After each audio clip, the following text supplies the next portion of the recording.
Pois vamos ao quadro Política do Dia.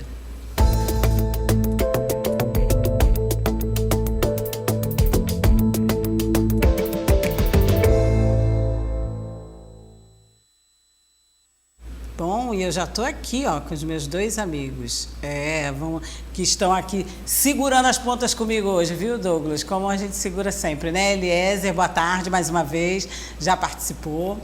E Tarci também. Boa tarde, Edna. Boa tarde a todos. Bom, gente, vamos falar sobre os bastidores da política, sobre política. Vocês dois hoje tiveram uma manhã bem movimentada, que eu sei. Bom, então, para a gente começar, não perder tempo, o professor Washington Bonfim falou sobre o ato Mais Democracia. Foi um ato que ocorreu na manhã dessa sexta-feira. Vamos ver. É uma participação nossa nesse movimento de defesa da democracia. A gente quer ampliar essa participação e colocar-nos, né, na fronteira dessa discussão, como outras universidades, outros colegas, né, profissionais liberais, empresários, né, banqueiros, professores universitários estão se colocando no país como um todo, né? Nós estamos às vésperas de uma eleição e como que deveria ser uma festa cívica, é sempre um momento tenso porque você está em disputa de poder, mas, assim, na nossa história recente, da Nova República para cá, desde a eleição lá de 1989, nós nunca vivemos um momento tão delicado e, assim, até que traz medo para as pessoas, assim, medo de atentado, violência. Pois é, gente, olha, nós já tínhamos falado sobre isso ainda há pouco, inclusive sobre a questão que o deputado federal Merlong Solano falou. Essa coisa do medo, do receio que todo mundo está das próximas eleições, e não é nem só das próximas eleições, é daqui para lá, né? Eu gostaria até que o nosso amigo Tarci colocasse para a gente, estava conversando aqui nos bastidores, porque tem uma carta em nível nacional, né, Tarci? Isso. Tem um movimento nacional que é marcado lá na USP, né, que sempre é um local emblemático, um marco, né, quando se fala de movimentos políticos, e também tem esse nosso movimento aqui no Piauí, quando eu digo nosso, o regional, do estado. Dá para você explicar melhor então para a gente, Tasso, para o nosso telespectador, a diferença desses dois movimentos? É isso mesmo, Edna. Um grupo de professores, sociólogos, representantes de diversas categorias sociais fizeram esse ato hoje pela manhã, o lançamento do movimento Mais Democracia aqui no Piauí. E durante o lançamento do Mais Democracia também foi oficializado o lançamento de uma carta, sim, em que eles apontam uma série de questões críticas a denúncias, a momentos, né, de tensão nas instituições sociais, ataques ao sistema eleitoral. Então esse grupo, Edna, eles apontam vários elementos em que a democracia estaria, segundo eles, sendo atacada, sendo prejudicada por causa dessas declarações. E o professor Washington Bonfim, assim como vários representantes, o deputado federal Merlong Solano também esteve lá participando desse ato.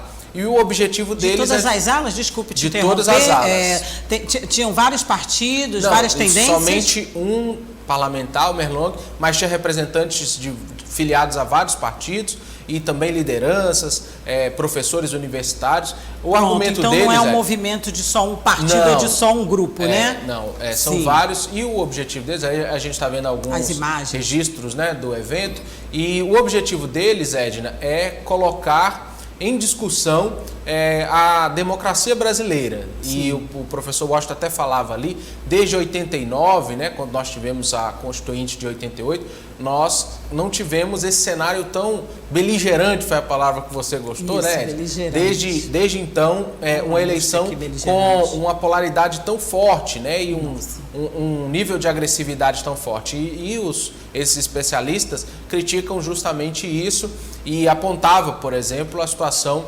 eleitoral, né? O TSE, a Justiça Eleitoral vem sendo também criticada nos últimos momentos. Não citaram nominalmente o presidente Jair Bolsonaro, mas sim, a gente sabe que algumas críticas são direcionadas. O ministro Ciro respondeu, daqui a pouquinho a gente vai ouvir também. O ministro Ciro rebateu essas denúncias. mas o destaque é justamente desse evento de manhã, que diversos representantes estiveram ali para discutir a democracia, para discutir a Constituição e os ataques que ela tem recebido, segundo esses representantes. Ou seja, o centro é a questão da democracia, o centro é a questão da Constituição, do exercício da nossa democracia, mas tem um viés político um pouquinho em relação às críticas a algumas declarações do presidente Jair Bolsonaro. Eu queria que você desse rapidamente, Eliezer, uma pincelada com esse olhar, né?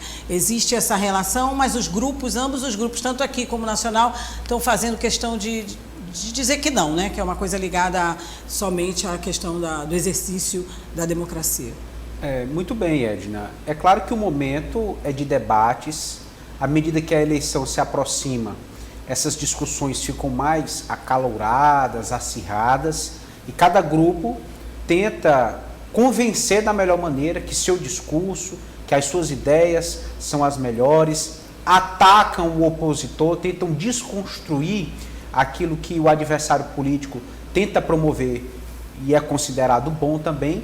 Mas, antes de mais nada, é interessante lembrar que democracia é o melhor modelo de governo, é a melhor perspectiva no que diz respeito ao trato com a coisa pública. É o nosso modelo. É o nosso modelo. O que vem à reflexão é se realmente essa democracia ela está sendo exercida em essência, se a vontade do povo, se o governo do povo para o povo realmente está sendo executado na prática, né? Ou está servindo apenas a interesses de grupos isolados da sociedade. Isso eu falo a nível de Brasil, a nível de Estado, enfim, democracia como modelo de governo. É sempre bom discutir. É claro que o grupo da esquerda tenta desmerecer o presidente Bolsonaro, tentando o classificar como ditador, como alguém que preza contra os princípios democráticos. E do outro lado, se você olhar também,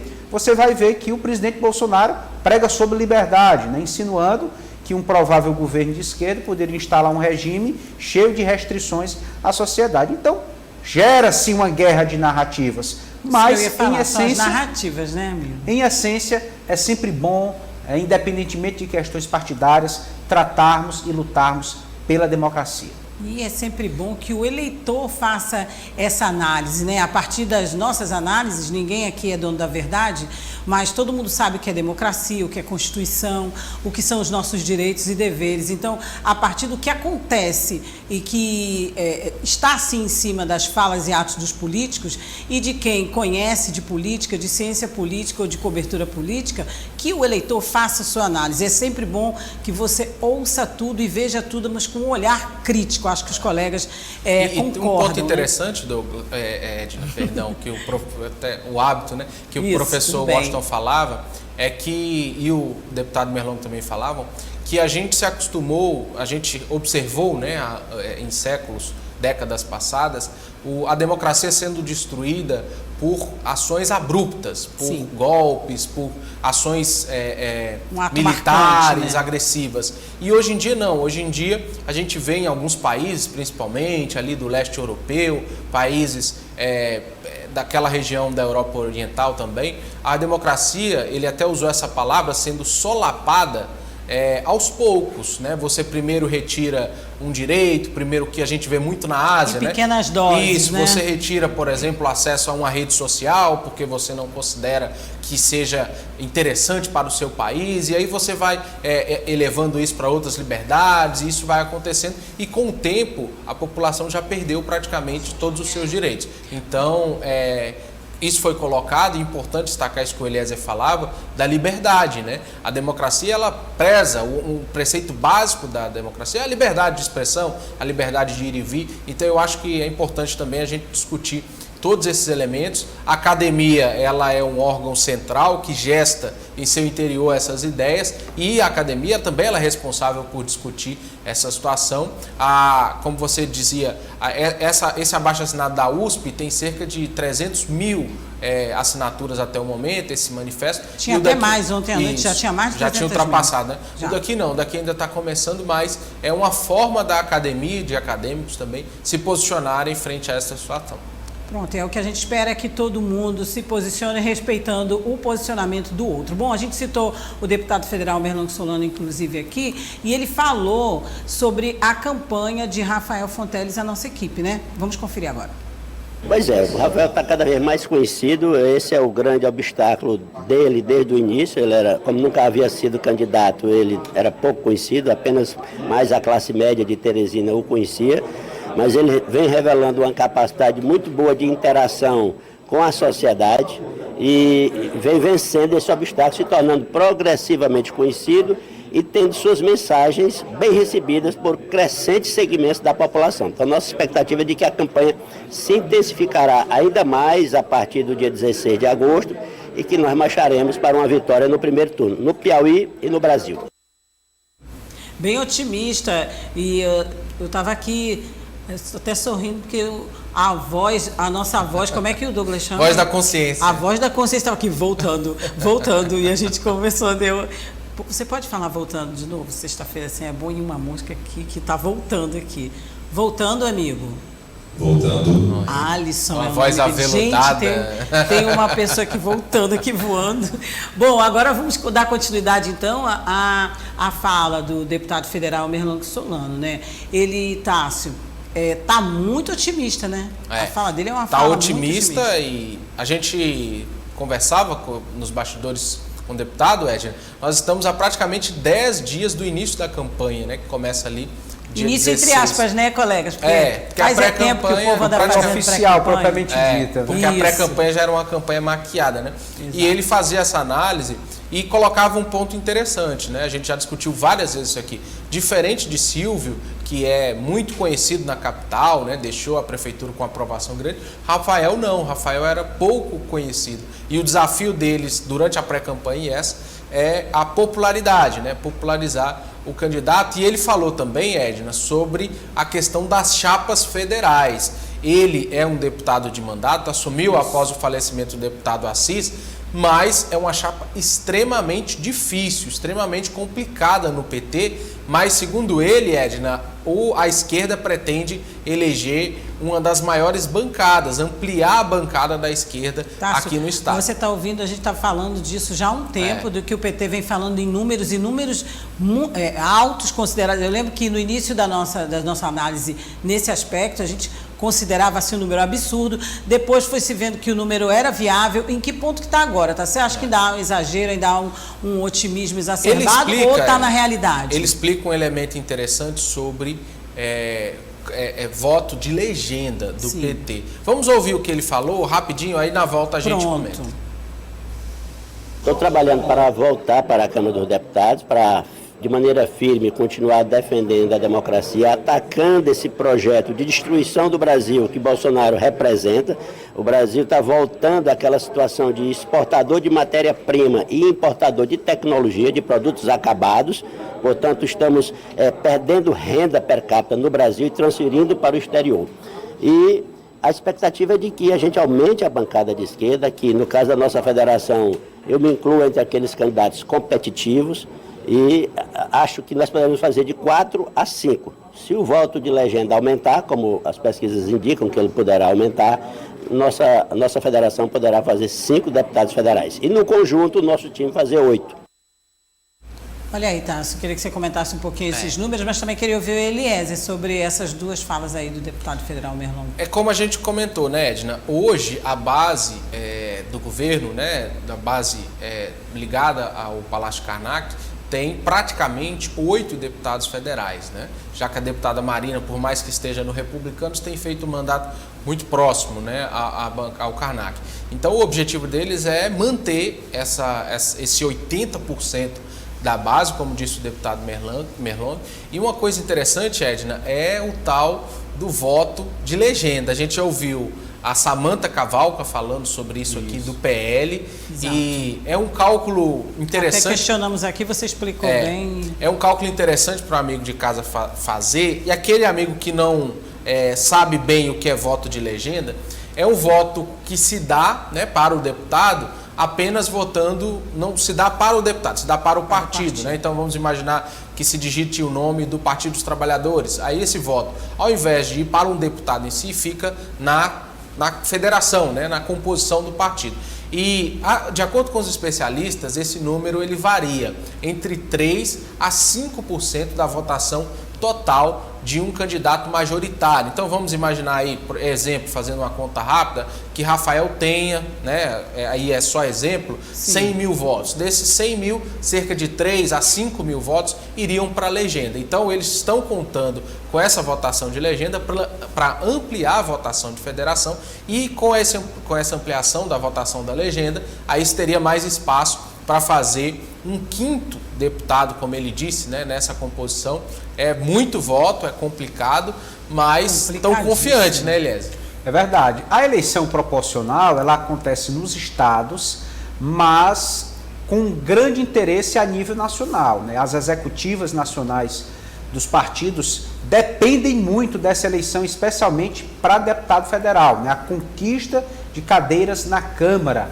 Isso é importante porque as bancadas na Câmara Federal são o principal critério para se ter ali viabilidade do partido, em termos de recursos, fundo partidário, fundo eleitoral no ano da eleição. Nós não vivemos em uma monarquia, o executivo depende do legislativo, então o legislativo muitas vezes é desprezado, as pessoas olham muito para o candidato a presidente, olham muito para o candidato a governador e esquecem dos deputados. Né? Ninguém governa sozinho. Se você tem uma determinada expectativa no que diz respeito a projeto político, olhe para o candidato majoritário e olhe também para os candidatos a deputado. Observe, são de que partido, pregam que discurso, reforçam que grupo político, para haver ali um alinhamento. Né? Em termos de coerência, teoricamente, isso deve acontecer. Então, os partidos estão centrados. A eleição acontece nos estados? Sim, mas o foco está lá em Brasília também. As siglas querem bancadas cada vez maiores, majoritárias no Congresso, mais fortes, para fazer valer os seus interesses. Eu vou fazer as contas aqui, Edna, rapidinho, para completar. Eu só vou fazer a pergunta para depois você aproveitar e falar disso também. Vocês dois acreditam que hoje, com essa polarização, todos os dois pré-candidatos estão muito preocupados não só em fortalecer o seu nome, mas também em fortalecer, do jeito que está a briga, do jeito que está a luta, as outras instâncias, a Câmara Federal, e como você falou, também tem o Legislativo. Vocês acham que eles estão com essa preocupação ou mais preocupados com a polarização deles, que parece-me que está cada vez mais estreitando? Existe uma preocupação, com certeza. Os partidos têm as suas estratégias, inclusive praticamente amarradas, né? Quando se pensa em candidato majoritário, o candidato proporcional quer estar junto, e vice-versa. O candidato majoritário precisa de uma base de candidatos proporcionais para se viabilizar. Eu estava fazendo as contas aqui, Edna, enquanto o Eliezer comentava, para o amigo de casa ter uma ideia do que é o voto de legenda.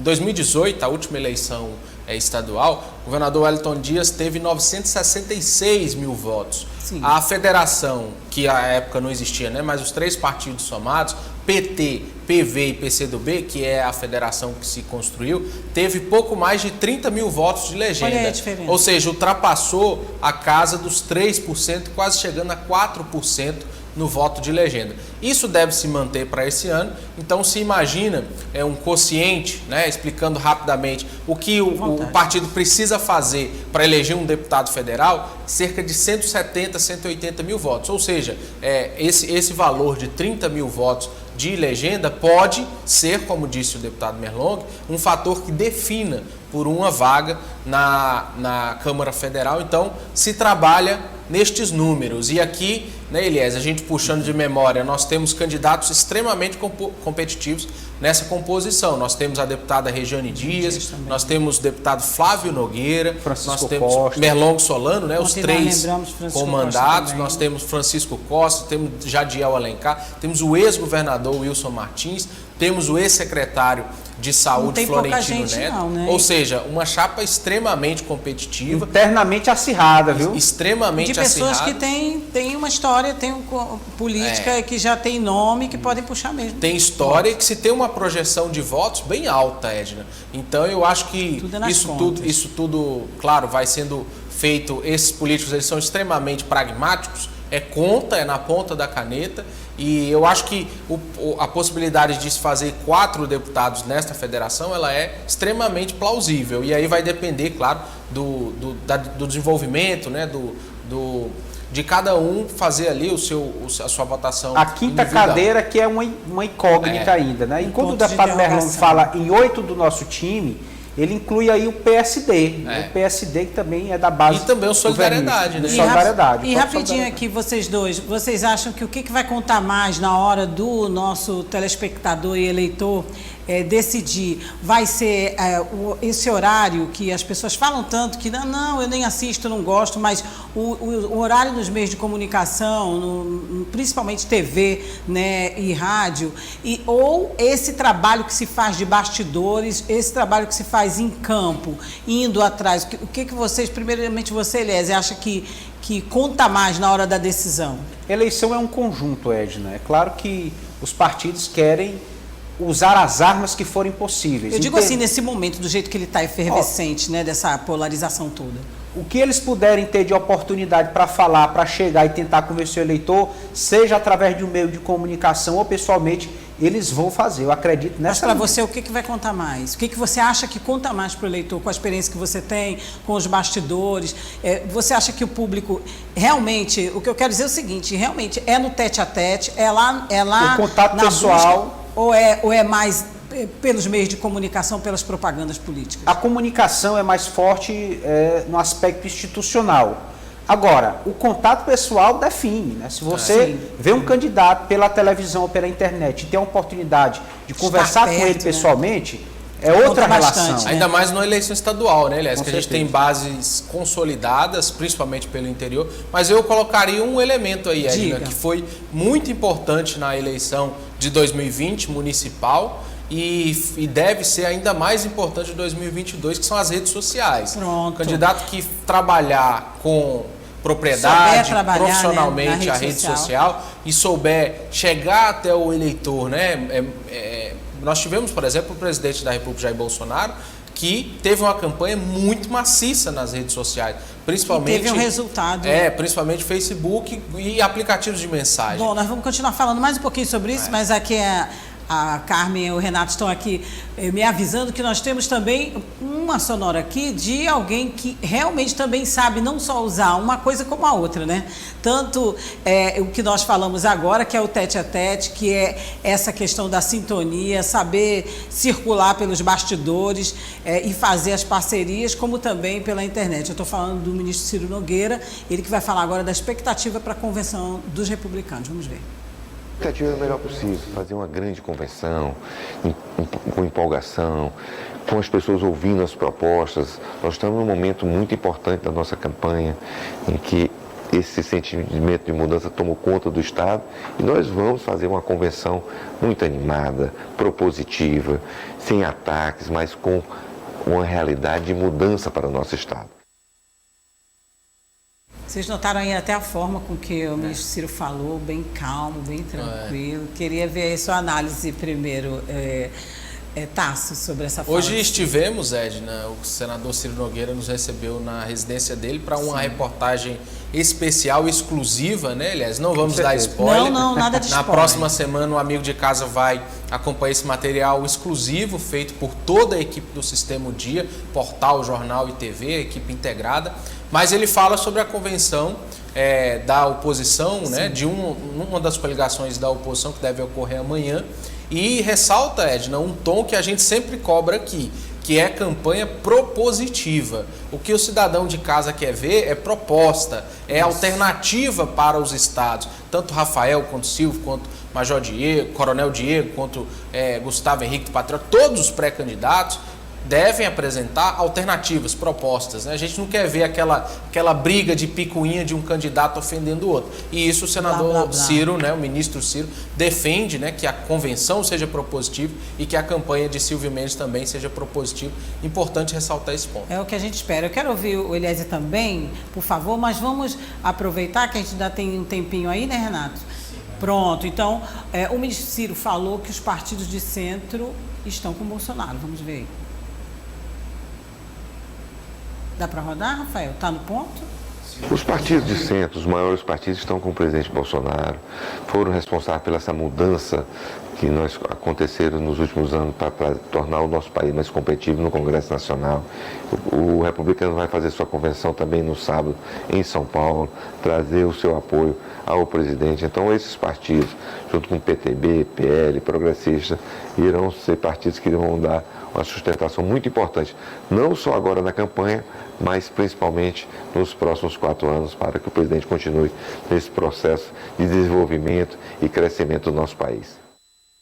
E o Eliezer que vai falar um pouquinho agora também, né, Eliezer?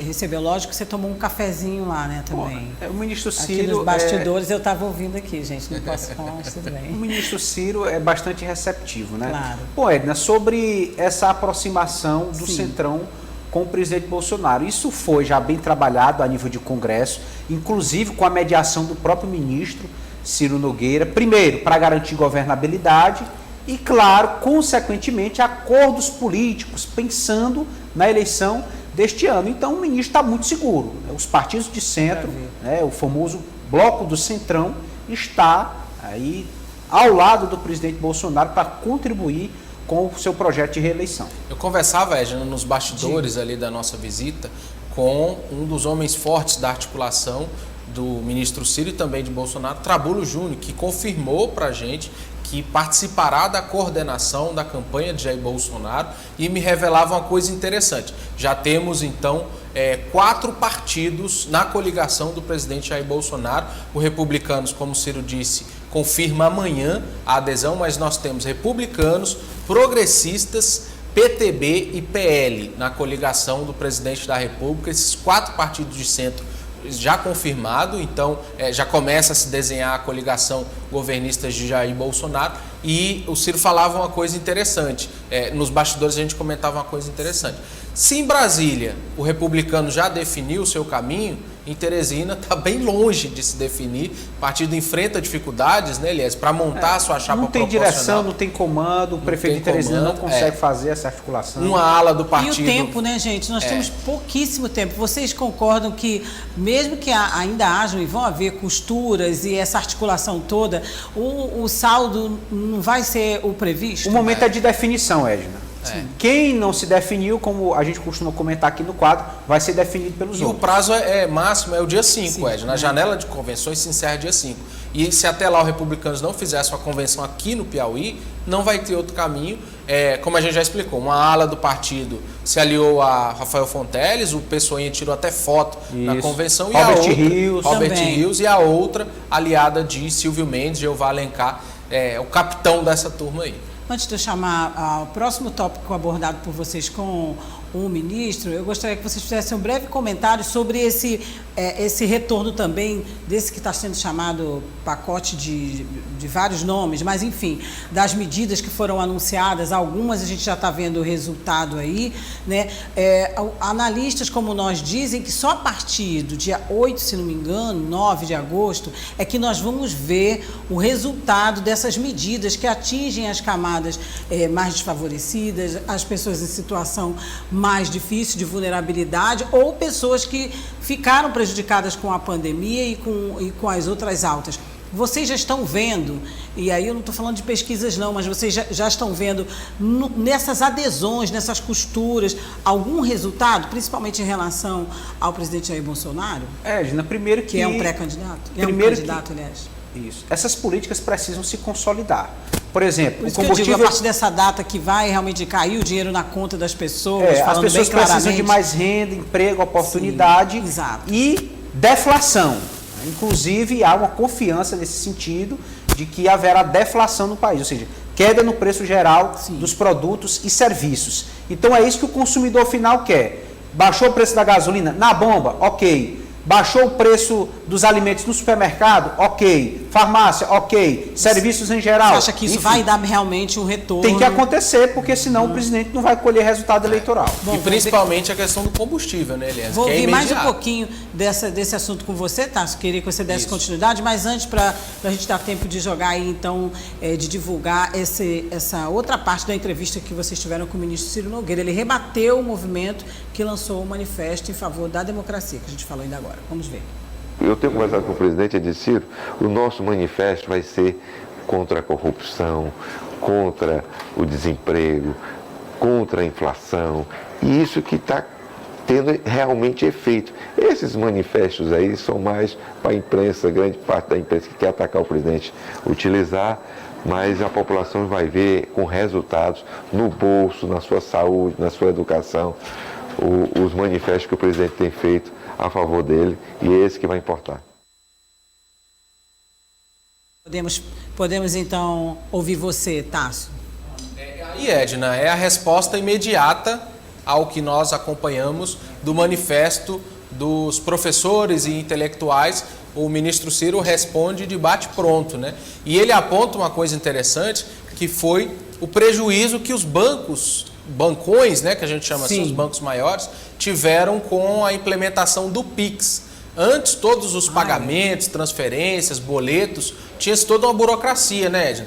Quem não se lembra, né, nós que somos da época dos boletos, estamos recebendo aqui os amigos estagiários da UFP, eles são da época do Pix, né? Eles nem sabem o que é isso. Pedro Tem que fazer um TED, né? No final do dia, para cair só no outro. O Pix resolveu esse problema, mas criou um problema. Sem taxas. Criou um problema para os donos de banco, porque eles recebiam tudo que a gente fazia, tinha que pagar no banco. Agora o Pix resolveu essa situação. Então, Ciro alega que essa carta nacional, esse manifesto nacional pela democracia, disso, né? Tem participação de banqueiros que ficaram incomodados aí com essa queda na receita. Há quem diga o contrário. O que você acha, Eliezer?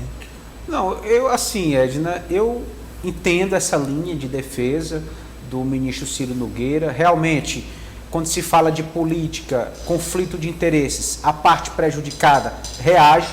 Não dá para agradar todo mundo, satisfazer todo mundo em todas as situações e momentos. Então, quem é prejudicado costuma reagir.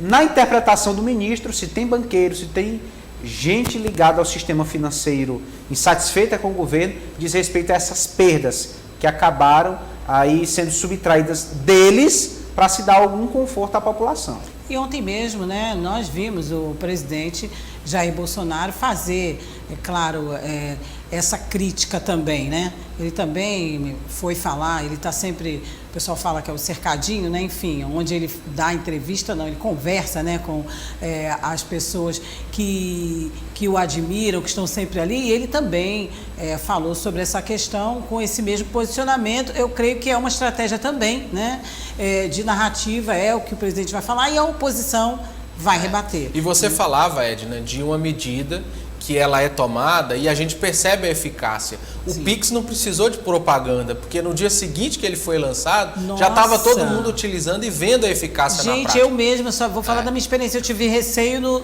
acho que no primeiro e no segundo dia, depois que eu vi todo mundo falando. Hoje em dia, quando você pega... Vocês podem fazer essa experiência. Vocês perguntam de 10 pessoas que estão do lado de vocês, quem é que não usa Pix? E aí você falava da PEC do estado de emergência, né? Que implementa uma série de benefícios para caminhoneiros, taxistas. PEC das bondades. A PEC das bondades, que vem sendo chamada. Tem vários apelidos. Mas essa PEC, ela demora a eficácia porque aos poucos ela vai chegando até o cidadão. Mas eu acho que o elemento da inflação, em especial, é importante porque a inflação a gente sente no dia a dia, né? Claro, quando você passa num posto de combustível, você compra um alimento. Então eu acho fundamental e é uma das grandes apostas da base do presidente Bolsonaro que essas medidas, tendo a sua eficácia real, sendo sentida para o cidadão, aí as coisas começam a mudar e os benefícios. E também tem Auxílio Brasil também, né? Só para destacar, Edna. O Renato tá fazendo assim. Não dá nem para botar cartela, é tchau mesmo. Eu estava gostando tanto de conversar com os meninos. Rapidamente. Isso que Diga. saiu do ministro Ciro não é a entrevista exclusiva. Não. Próxima semana tem mais. Claro, não dá spoiler, gente. Bom, já era, o Renato tá dando tchau e bênção. Tchau de Miss, o Renato tá dando. Agradeço Tchau para de todo mundo. Não, pode deixar que eu vou fazer minha propaganda. Ó, eu agradeço a toda a equipe que esteve aqui, né, e me ajudou aqui a levar essa nave para voar. Acho que voou bem, né, Renato? Amanhã eu tô no Dia Rural, vou lá para minha praia mesmo, que é o Dia Rural, tá bom? A partir das 8 da manhã estarei com vocês e espero que vocês, não vou dar spoiler, tá? Tem muita coisa boa, bonita e gostosa lá no Dia Rural. Eu aguardo você com todas as informações. E você segunda-feira, né, não, amigo? Com certeza. Yes. Pela manhã, a partir das 6 horas na FM no Dia, a partir das 7 também na Dia TV, Comando Geral. Não inicia a semana sem ouvir o Comando Geral. Pronto, e aí, ó, aqui no meu ouvido, programa do Mariano, Music Hall, toda a programação de sábado e 100% forró, o Eudes me pega, gente. Tchau, o Renato tá fazendo assim. Tchau, obrigada, Rafael, Marcelo, todo mundo, bom fim de semana. Tchau, mãe, pai, eu tô aqui no dia, Manuel e Marília. João Marcos também, tchau, gente. Obrigada, audiência. Muito obrigada, adorei. Sextou, para mim não, mais tarde. Muito obrigada pela audiência. Na segunda-feira também estaremos aqui com o Douglas. Até lá.